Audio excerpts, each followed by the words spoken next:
folks, this is Abrahm with Pathfinder TV, instructor at the Pathfinder School, with part 4, and I do apologize, I did say part 4 last time, but unfortunately I lost some footage about sharpening and restoring the edge on this axe, so there's going to be nothing on that, and I apologize.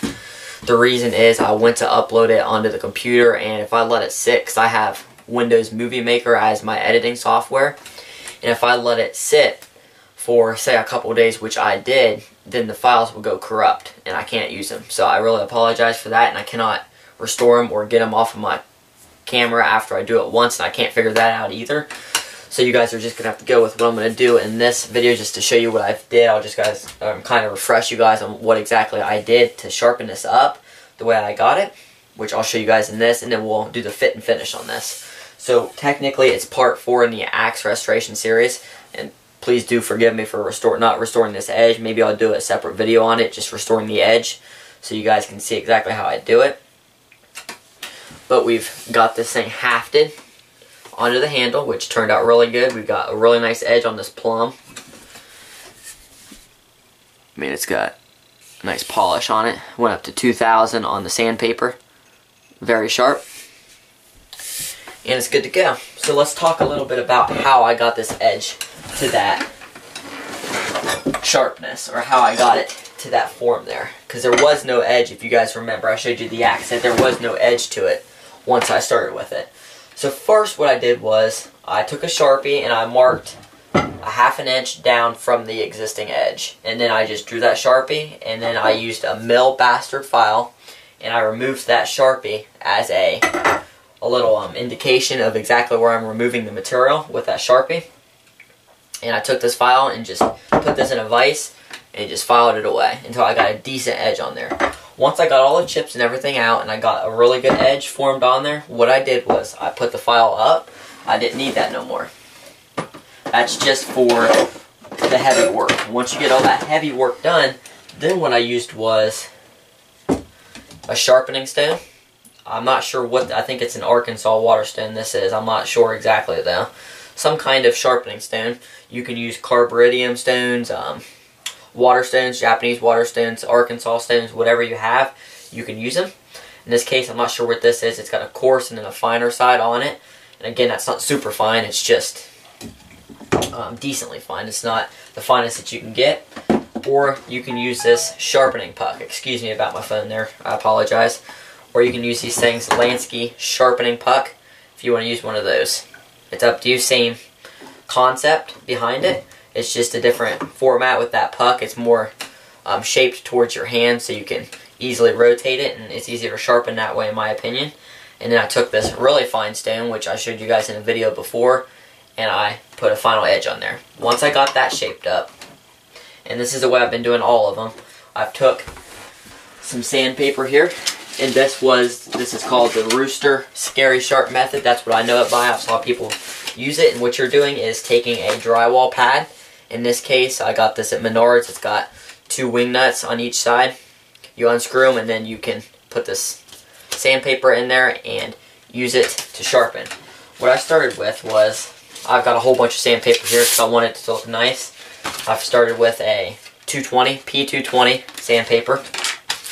Went up to 400. And then I went up to 800. After 800, 1200. Then I went to 1500. And then I went to 2000.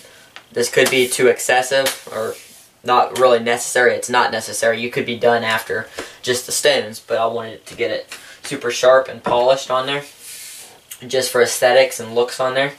And that's all I did. And I'll go ahead and show you exactly how you do this method right now. You would put this on this drywall pad, and on this one, and most of them, you have foam behind the actual sandpaper in this case, but it's on top of the pad. And axes, they just have a convex grind onto them, which is rounded over. That's for durability, and that's what you want on an axe most of the time. Not all the time, but most of the time.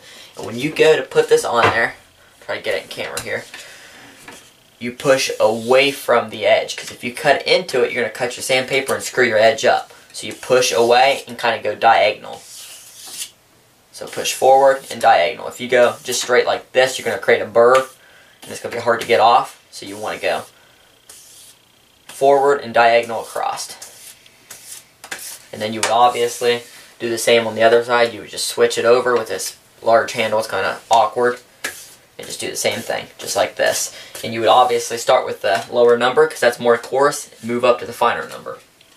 After the 2000, this is what you get. I mean, it's got almost a mirror polish on there. Just for the heck of it, I may get some finer sandpaper just to see how polished I can actually get it. You could use a felt wheel on a buffing or a bench grinder. You could use the felt wheel to polish it up more, but what I'm going to use is not this strop, but I'm going to use this larger strop because it's easier to maneuver with a larger axe. Just a 2x4 with leather on one side with a white jeweler's rouge. That's what I'm using. You don't have to have compound at all. Now I'm just going to take this just like I did with the sandpaper there with the Rooster Scary Sharp method. I'm just going to go diagonal across. Make sure you get the whole edge. This is just going to take any micro bevels or anything, not micro bevels, but any wired edge that's left on there, or microscopic materials that you don't see on there. It's going to take it off. Just take all that wired edge off from using the stones and the sandpaper. Switch to the other side. Do the same thing. And this is going to put a very sharp edge on your tool. And there's a lot of controversy and conversations about whether your axe should be as sharp as your knife. It's just personal preference. In my case, I like it to be just as sharp. But you gotta think you're chopping wood with it, so it doesn't have to be super sharp if that's what you're using it for. If you're using it as like a one tool carrier or one tool option, you may want it sharper because you may have to carve feather sticks, trap components, pot hangers, things like that. So that should be pretty good. Just touch it up on that side just a little bit, just to even it out. Then you have this edge here. That's what you want. Got some paper here. We will test it out. See how sharp it is?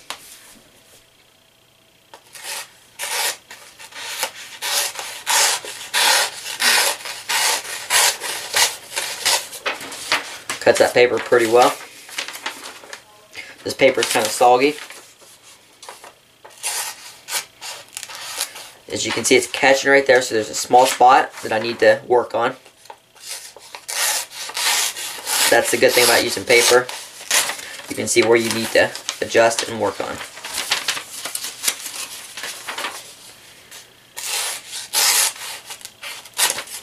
So that's pretty good. I can get it a little bit sharper by going up in the grits and sandpaper or just taking it back to the stones. And it's all personal preference, but right there, for what the person I'm giving it to is going to use it for, this is plenty sharp. What I'm going to do with the fit and finish on this axe is clean up these rough marks I left on by this mallet, this rubber mallet. When you hit the wood, it leaves like black spots. I'm going to clean that up with some sandpaper. Obviously start with the more coarse. This isn't completely necessary, but I want it to look nice.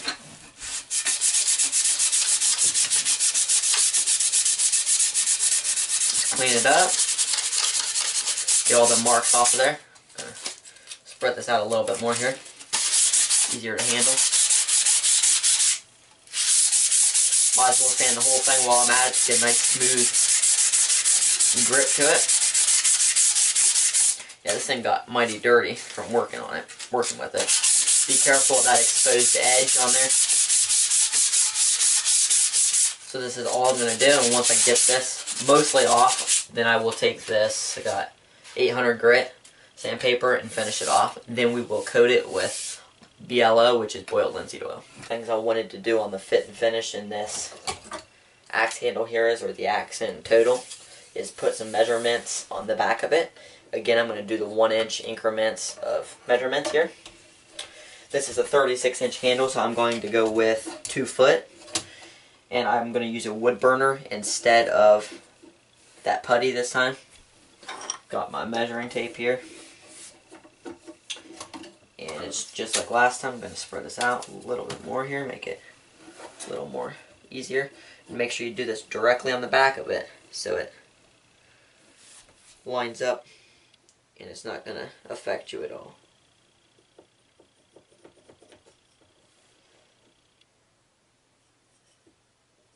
Yep, so I'm going to go with 2 foot here.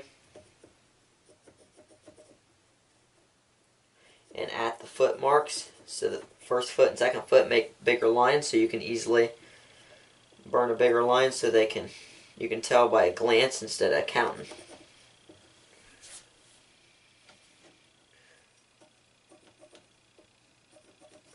They don't have to be perfectly on the spine right now because I will adjust it. But just get some kind of line there and then you can line it up once you get the tape out of the way.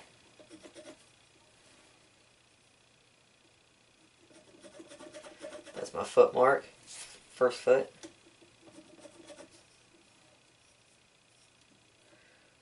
Make sure it all lines up and stays in the back there so you don't screw your measurements up. And 2 foot's really a good measurement for anything out in the field for the most part. You're not going to need any more than that typically. There may be some cases, but it's better to have 2 foot. But most of the time you're not going to use anything more than that. There we go. I still have a little bit more room. I could probably go 30 inches total. So 2.5 feet if I wanted to, but in this case, there's no reason to. Again, the person I'm giving it to may never use this measurement device in the back, but you never know, and 2 foot should be plenty. So I've got my wood burner plugged in right now. It's heating up. It's warming up. Once it gets to the heat that I need it to be, I will start burning the marks on the back of this axe handle.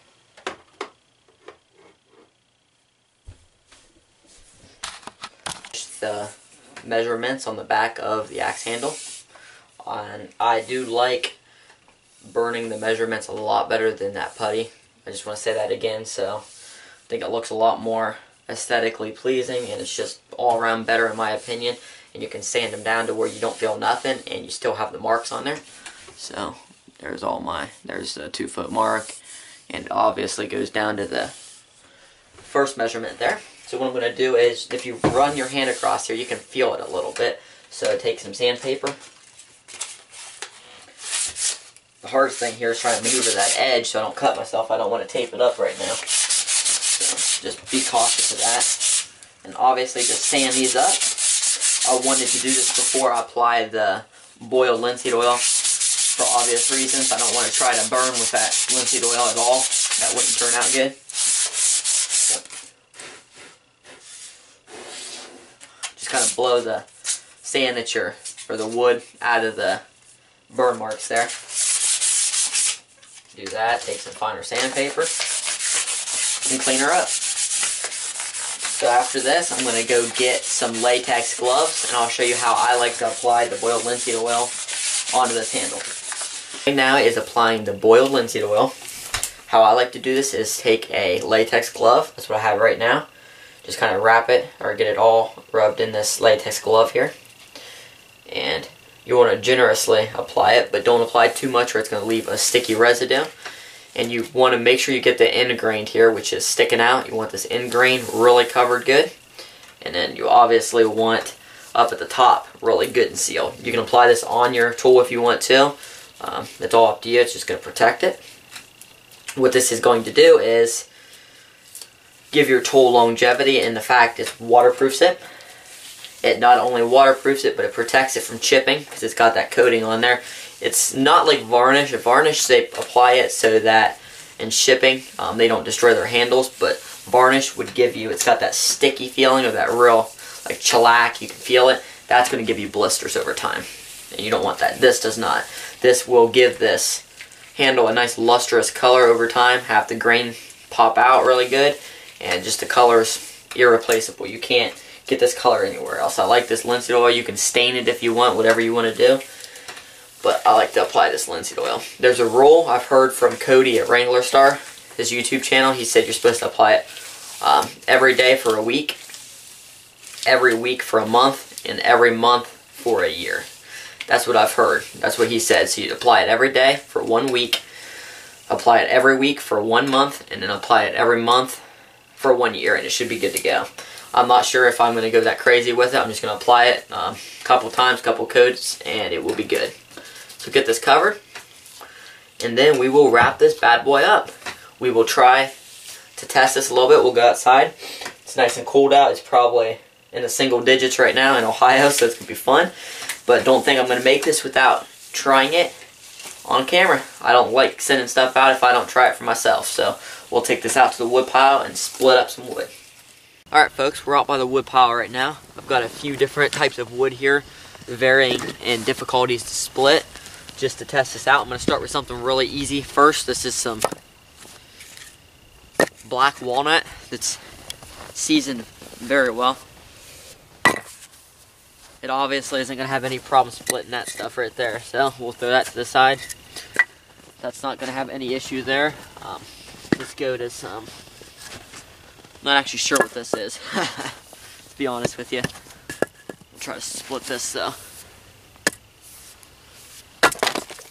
Chipped off the side there, which is alright. I'm going to actually stand this piece up if I can. And I'm working with less optimal anvil here, but that's alright. We'll get it to stand up. Maybe.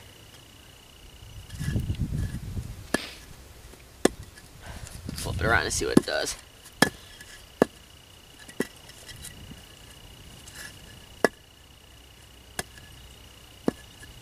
You know what? We'll just sit it right there. It'll be alright. No issue whatsoever there. We'll split this up just for the heck of it. See if we can't hit that small target there. This has a 36-inch handle, so it can be a little tricky to maneuver. But as you guys can see, there's no problem whatsoever. Let's try some fine carving here. Actually, let's split this down a little bit more. Be careful when you're doing this. I've seen so many people injure themselves. Get it set in there, then move your hand out of the way or use a baton. No problem.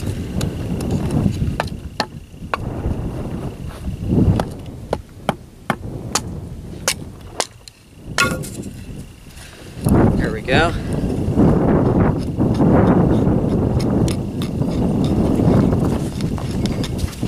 Here comes my dog. He just ran around the wood pile.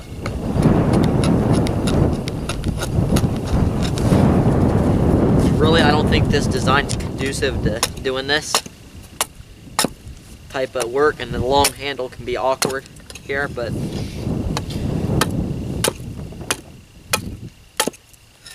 it's definitely carving if you have to do that.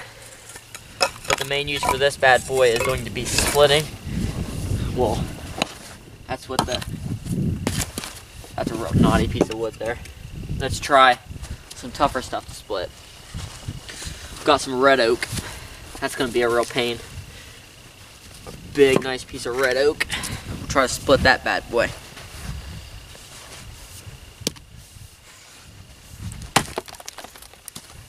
Hit a punky spot. Try it again.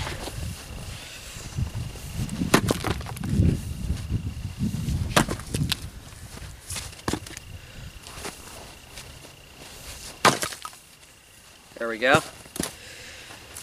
Yeah, this stuff's some really gnarly stuff.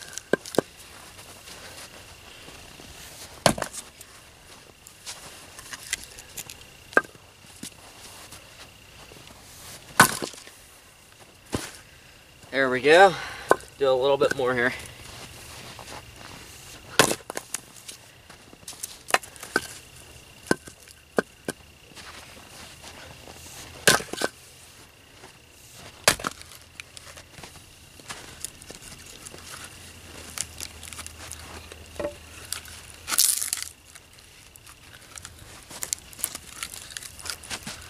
We'll split it.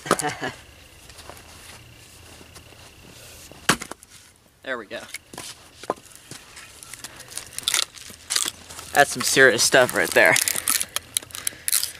Some nice red oak. Got a few punky spots, but still, the heart of it is very strong, very sturdy. There's a knot it went through. let's try a little bit more here.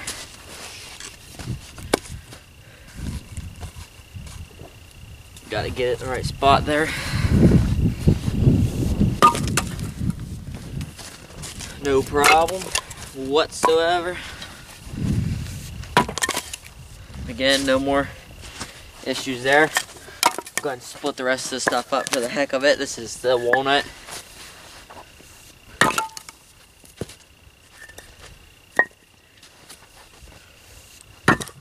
Missed it that time.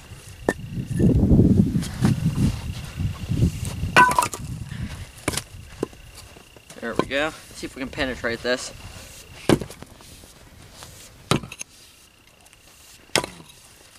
That's a big piece of knotted wood. You know? Yeah, I don't think I'm splitting through that if I tried. Now I've got some gnarly stuff that's all twisted and the grain's all messed up. I'm not sure what that is, but it's gonna be a tough one to split. Let's try it anyways.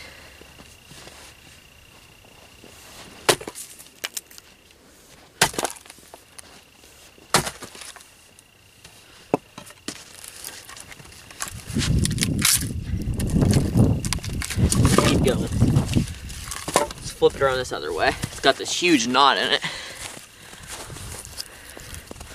Right there. But like I said, I like to test my stuff before I send it out to anybody, because I want it to stand up to any task that it needs to.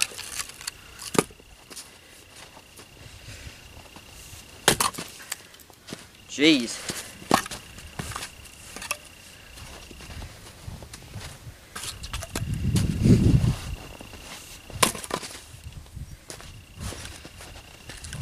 Well, I don't know about this one. Let's try to split it like this.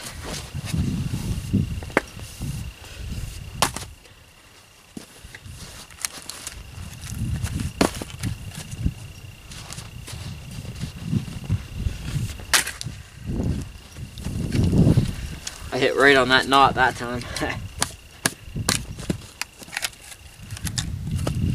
Keep going. I'm not gonna quit till I split this thing.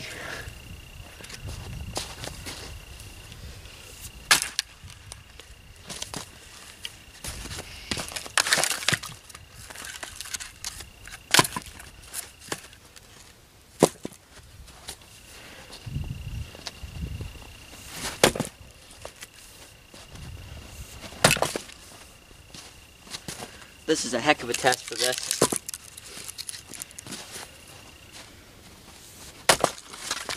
Just about through it.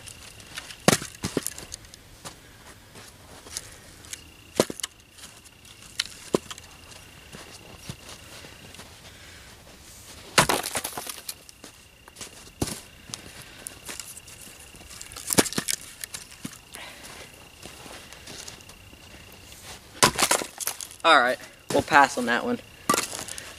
Can't hit it.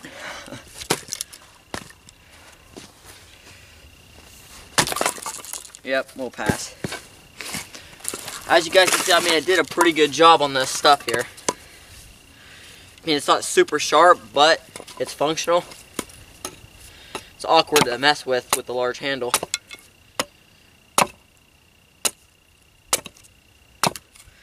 That right there is the red oak.